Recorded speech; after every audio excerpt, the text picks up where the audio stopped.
سلام، اینجا کانال پروانه کوکینگه و امروز میخوایم با هم هویج پلو درست بکنیم.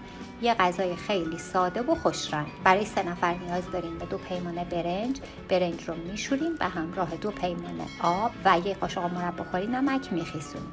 2 پیمانه هویج رنده شده درشت رندش کنیم. یه دونه پیاز نگینی خورد شده، 150 گرم گوشت چرخ کرده میتونید حذفش بکنید، اجباری نیست. یه کمی روغن میخوایم، نمک و فلفل میخوایم، نصف قاشق چایخوری پودر دارچین و کمی پودر زعفران یا زعفرون خیس کرده. برای شروع کار ظرف رو حرارت میذاریم، توش کمی روغن میریزیم و پیاز رو اضافه میکنیم. تفتش میدیم تا سبک بشه. نمیخوایم پیاز داغ درست بکنیم، فقط میخوایم پیاز سبک شه. وقتی پیاز سبک شد فلفل سیاه رو اضافه میکنیم. اگر بخواید این غذا رو با زردچوبه درست بکنید، الان وقت اضافه کردن زردچوبه است که بتونید تفتش بدین تا بوی خامیش از بین بره. حالا ظرف رو از رو حرارت برمی‌داریم، صبر می‌کنیم یک کمی خنک شه. چون می‌خوایم گوشت چرخ کرده بشه اضافه بکنیم.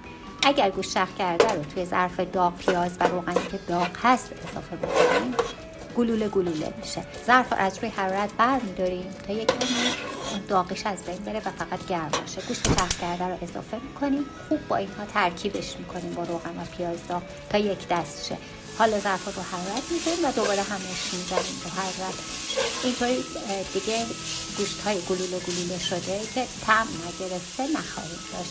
یه گوشت چرخ کرده یه دست با پیاز و روغن بدیم. بعد از اینکه گوشت رو تفت دیدیم، هویج رو اضافه می‌کنیم. 2-3 دقیقه دیگه تفتش میدیم.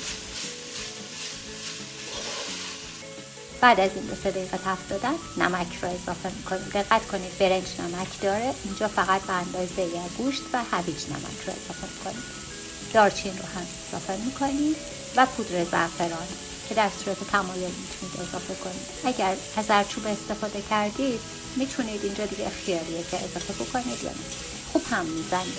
مواد که با هم ترکیب شد، حدود 30 ثانیه که هم زدیم، برنج رو اضافه میکنید. یه همه کوچیک بزنید، خیلی زیاد نه، چون برنج اینجا ممکنه که خورد بشه. یه همه کوچیک میزنیم، منتظر میشیم تا جوش بیاد. هر از گاهی یه همش میزنیم. اینجا ترکیب رنگی رو کاملا دیگه شکل میگیره و میبینیمش.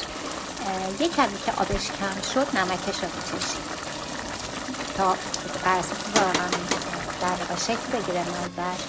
آبش که کامل تموم شد به شکل گنبدی وسط ظرف جمع میکنیم. حالا دم‌کنی میذاریم، شعله ملایم و 30 دقیقه اجازه میدیم تا برنج دم بکشه. امیدوارم غذای ساده و خوشرنگ پلو آب رو درست بکنید و ازش لذت ببرید.